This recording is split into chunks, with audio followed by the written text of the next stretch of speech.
Cool, we are live, and after nearly a year, I am doing something which is a cooking demo. And it's Christmas, how can we not do a cooking demo? So, what we're making today is we are baking cookies and we're baking a cake.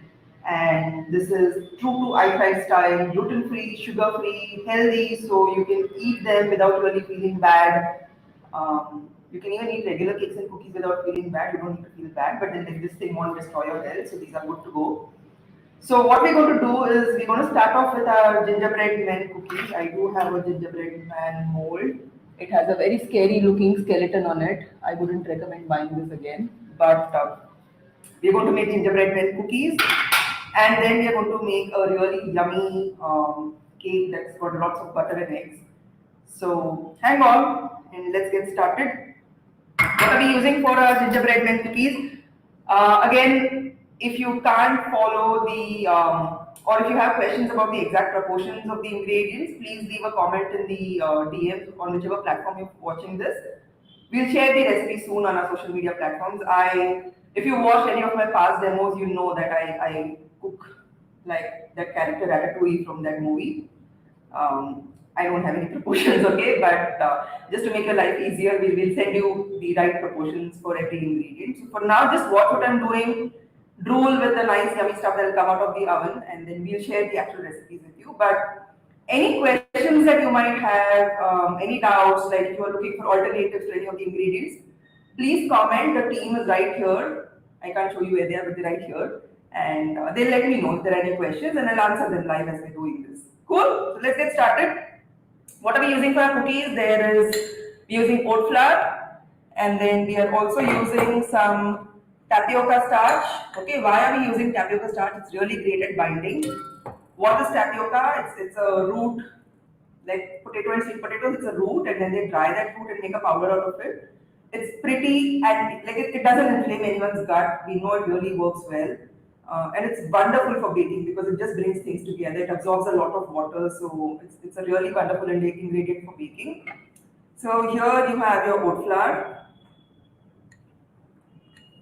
about 5 of the spoons. And then here you have some tapioca starch, tapioca flour. You will either, where can you get this? You'll find it on Amazon. You'll find it in most stores like your Nature's Basket or Fine Foods. Those are your local stores. You'll find it in most of those fancy food stores. If you don't have access to those kind of stores, go look up on Amazon. You'll definitely find tapioca starch there. And as always, look for organic versions. Okay, so couple of swooshes of tapioca flour. And we'll also be adding some baking powder to this because it kind of adds a little texture to the cookies. Okay, so again, don't worry about the quantities. You'll get that in the official recipe document. A few taps, and that's your baking powder. And typically, always keep your dry and wet ingredients separate because they interact differently with each other. So right now we've mixed all our dry ingredients. We're also adding this really nice spice powder that's really going to create that gingerbread flavor.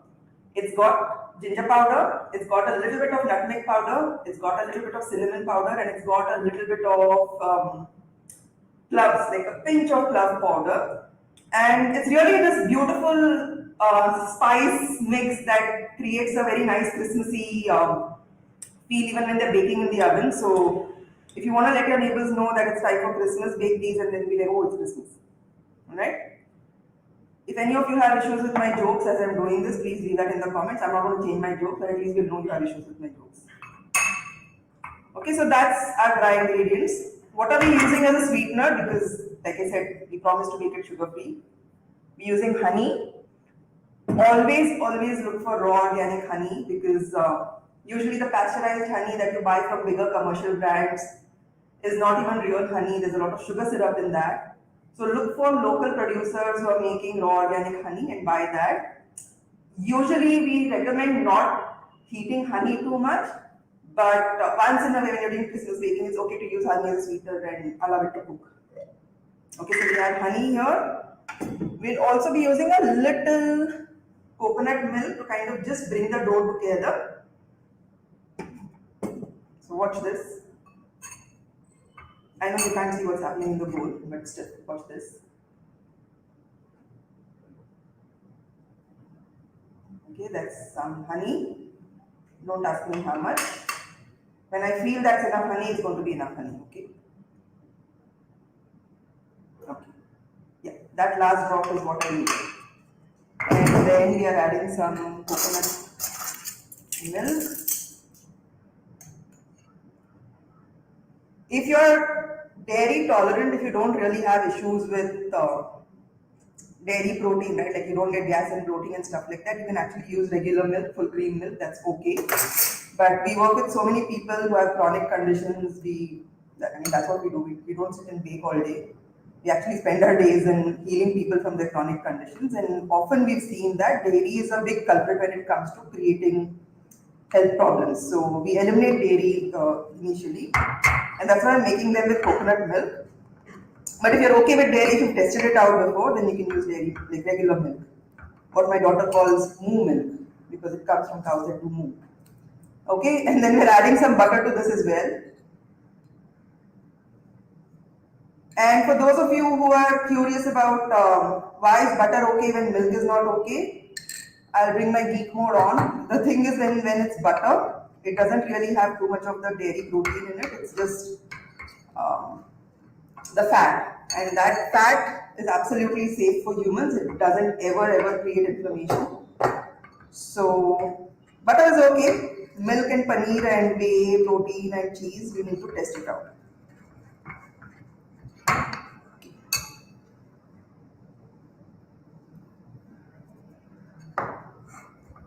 So what we're looking for here is a dough, because you're going to roll that out and then you're going to cut your gingerbread men out of that. And at this point, my hands will be involved in this process.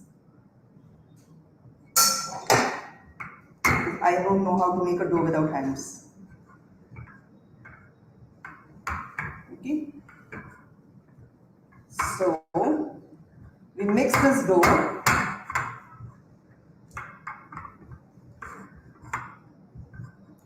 We make a nice stiff dough. Why stiff? Because you have to roll it out, right? And you want your gingerbread men to kind of retain their shape as you cut them out. I once had made gingerbread men and they all lost their legs as we took them out of the pan and put them into baking. And then my daughter was deeply traumatized by eating gingerbread men who did not have hands and legs. Okay, so this is the stiff dough. What I do is I usually put this in the fridge for about 30 minutes so that it kind of really becomes nice and stiff. So this is going to go in the fridge, and then because I'm a big believer in magic, I'm going to do this, then it goes into the fridge, and then voila, immediately I have the frozen dough here with me.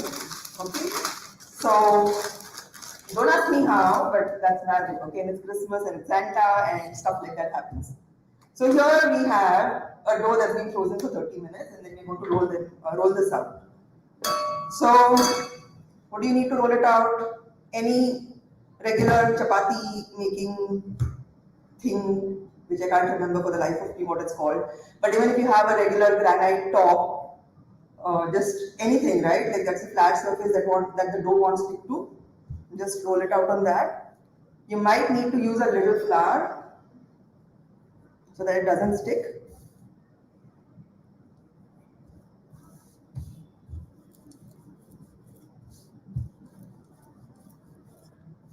And you don't want to roll this out too thin because cookies are generally nice and thick, right? Like you want some texture in your mouth when you're eating them. So we're not going to make them too thin.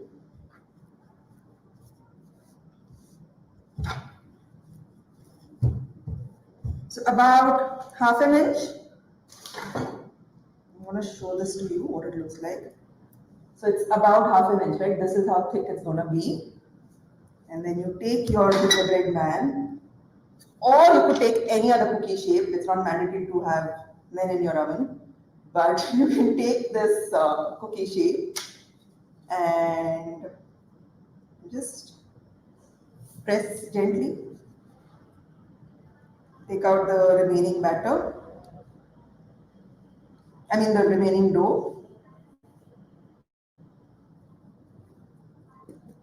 and use a knife if it is stuck like it got stuck just now, because we don't have a blooper reel separately.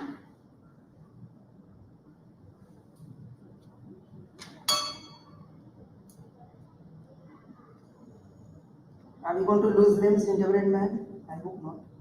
Okay, this guy is intact. You take him out, put him in a tray that has butter paper and some butter applied on it. And I mean, I just made one, but you make a larger quantity and then put them all here. And you take the Christmas hat out of the way and put this in the oven. Okay. About 20-25 minutes at 180-190 degrees, again for the numbers and the actual time. It will be part of the recipe that we send it to you. If you want the recipe, please leave a comment or reach out to us on the numbers that we mentioned on the website. You can just WhatsApp and we'll send you the recipe, right? We are very nice people like that. So this is baking here. Now again, I'm going to do some magic, and then like even without waiting for 20 minutes, we're going to have Christmas cookies. Okay, so here are the baked gingerbread men. They look like this. They're really nice and crunchy. They ended up getting eyes and a face and everything when they were in the oven. I don't know how that happened. I did not do that. But kids love them. They're really fun to eat. We only have 20-year-old kids in our team, so we want to test them with them. But this is how easy it is to make a gingerbread man cookie. It really is. If you don't want to make a gingerbread man, you want to make chocolate cookies, all you can do is just replace the spice mix that I had put. Use cocoa powder there. If you just want to do vanilla, you can just use vanilla essence. So it's very versatile, this recipe. You can do any flavors you want. If you want to do fruit-based stuff, like you want to do blueberries, cranberries, strawberries, you can just put those berries when you're mixing the dough. You could even do choco chips. So it's really up to you how you want to play around with this recipe. And I really love this base recipe because it's so easy, it's so quick. It's just like 4 or 5 ingredients, and you have really delicious cookies with you. Okay, so we're done with our cookies. That was fast, right? We are done with our cookies. What I'm going to move on to next is our cake. Now this cake has been quite a hit because this is a cake we bake for everyone, even in the team, and it's their birthday. And we have fights, okay, in office. I'm not kidding. We have to like push people away and all of that. But this cake is a really lovely cake. Again, like the cookie, it's a very easy one. It's not complicated. Like I remember when I used to bake with maida. So it was so complicated as a process, right? Like you had to whip your eggs at a certain temperature, separate the yolks and the white, and then you had to like mix the sugar and the yolks, and then you had to whip the white separately, and then you had to put butter at a particular time, and then you had to bring tears from a unicorn, and then you needed virgin 5 virgins to bring a white elephant so that water would be sprinkled over that cake. This is not that complicated. Okay, it's a very easy recipe. And magic stuff just moves here. Okay. If you hear giggles in the background, that's a team. Because they don't get their salaries unless they laugh at my jokes. Okay, so what do we need for our cake?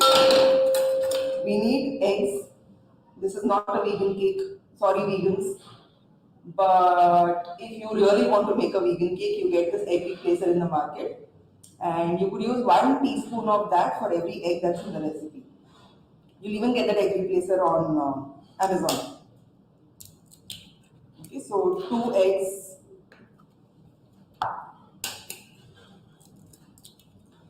Always with all your ingredients, remember to buy organic as much as possible, and especially with eggs, make sure you get free range pasture raised eggs and not the eggs that you get from your commercial producers, because those eggs often end up with traces of antibiotics and hormones that are given to the hens. So we have eggs. We are going to put some yummy looking golden butter. I can't believe I was vegan at some point of time. Okay, I really miss butter and ghee. So we have butter.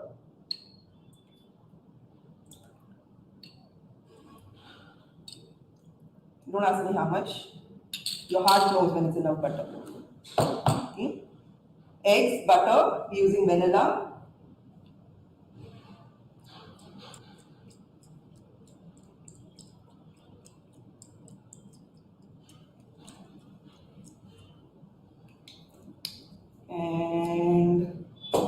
My favorite sweetener in this world, honey. Like butter, your heart knows when it's enough honey. Okay. I usually like putting a pinch of salt in my cakes because it really offers a nice balance to the sweetness that's coming in from the sweetener.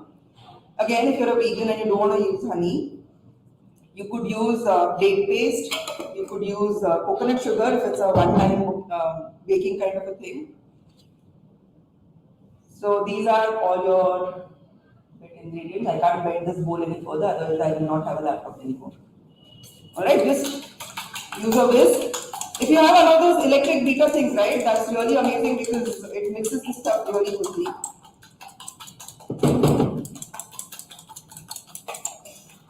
Smells so good. Okay, so that's mixed and ready for the dry ingredients. And then I'm gonna use a bowl to get my, that's the wet ingredients that are ready. We're gonna use the dry ingredients and just make a cake mix. So what we have here is coconut flour. So coconut flour gives the density that the cake needs. It also is very flavorful and it holds the cake together. And it gives a very beautiful crumb to the cake. So we have coconut flour. And then instead of the traditional gluten-based maida, what we are using as our main flour is rice flour. We have rice flour. And then the third magic ingredient is almond flour. Now I don't recommend consuming too many almonds all the time because they're very high in something called as oxalates, which is an anti-nutrient. But occasionally for baking it's okay to use almond flour. What almond flour does is it makes your cake really nice and fatty and like makes it melt in the mouth. So I love almond flour for the addition to the texture it does. Okay, so just a little bit of almond flour and baking powder.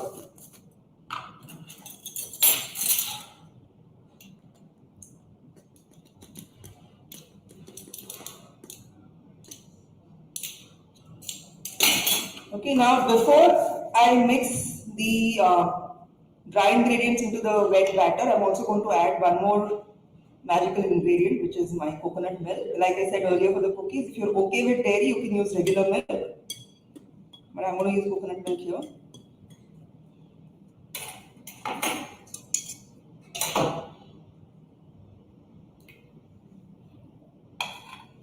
So this makes it really nice and creamy.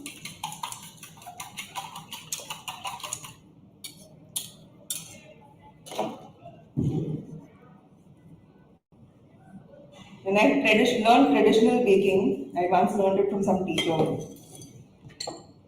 If she saw I was baking now without any measurements and I was just going like, oh, follow your heart, I think she'd faint and fall.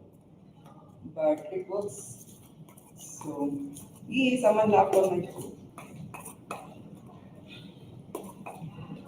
Okay. So that's your cake batter. Again, with this batter, it's a base batter, okay? So if you want to make something else out of it, you want to add maybe strawberries or blueberries to it, you could add chocolate chips to it. You could just add cocoa powder and make it a chocolate cake. It doesn't always have to go in a cake mold. You could even make muffins out of this.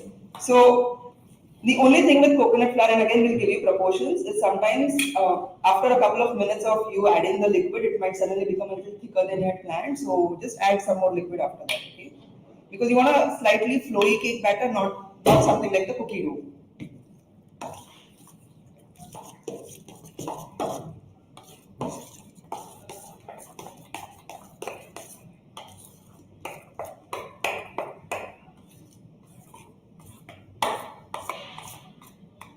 Okay, that's my cake batter. It's ready. You don't need to mix it too much. The ingredients dissolve, mix with each other pretty fast. And I have this mold which is lined with butter paper. I usually don't prefer using aluminium mold, but if at all there is no other choice and aluminium is the only thing you have, then make sure it's completely lined with butter paper so that your food is not touching the aluminium container. Alright? The best bakeware is glass. Best ever. So put this into your mold. We've even made like sheet cakes with this, like an entire cooking pan, and then obviously in a much larger quantity. So the entire pan, so it becomes like a really huge rectangle, and then we made layers with it. So we've done that for some occasion that we had. We made like a layer cake. So it's a very versatile recipe, and I love that about this. You could even make an orange cake with this, like you put orange juice and put orange segments, and you get a beautiful flavor from that. Okay, so this is our cake batter ready in the mold, and it goes into the oven. And magically, because it's Christmas, the cake comes out from somewhere else. Okay, and here's the cake. It's ready and super yum, and it's nice and moist and really full of texture and flavor. Now, if some of you are interested in like doing frosting for the cake, what does frosting mean? Basically, the icing, the decoration on it.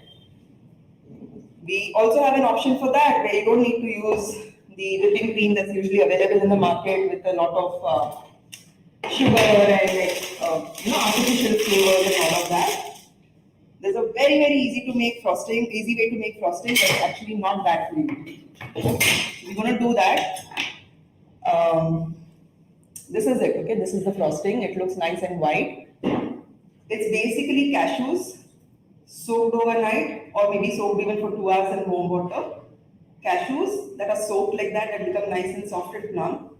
You grind them in a mixer, and then once it's a nice smooth paste, you add honey, or you could even, if you want that slightly sour kind of a taste to your frosting, you could even use soaked raisins. I really love the taste that raisins offer. But this is just cashews ground to a paste and honey, and you have this beautiful white frosting that you can use. And you can even make colors out of this, right? So you could add green, you could add not those dirty artificial colors, but there are some brands that make colors out of real food, right? So I think Sprig is one brand that makes yellow from marigold and makes green from spinach and then red from beetroot. So you could get those colors and then add, and kids really love this. So here it is. Here's the frosting. Here's the cake. Yeah, here's the cake. And you just take it, and it's very easy to spread.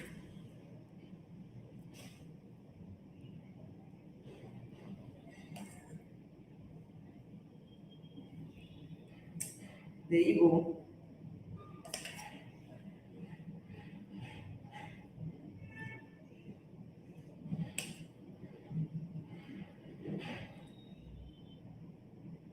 We've had fights over this frosting also. People want to come and lick the container clean and stuff like that. How can people do that in COVID times? I don't know. People do that. Okay, so this is what the frosting looks like on the cake. Um, if you freeze this or if you put in a little less water, it becomes really thick. So you could even make your icing shapes out of that. We've experimented with that as well. That's not part of today's cookery show. Sorry to disappoint you. But here is what a frosted cake would look like, and then you could write Happy Birthday, Merry Christmas, I love you so much, taxation is theft, anything you wanted to, you could just write it on that. You could even use things like berries to decorate your cake. Okay, so we have some cranberries. I'm going to write taxation is theft, but I don't have enough cranberries to do that, so I'm just going to say hi with cranberries. You could even make a smiley if you're in a mood to make smileys. I am not right now because I just paid my income taxes. My anarchist friends will appreciate this humor. No one else will.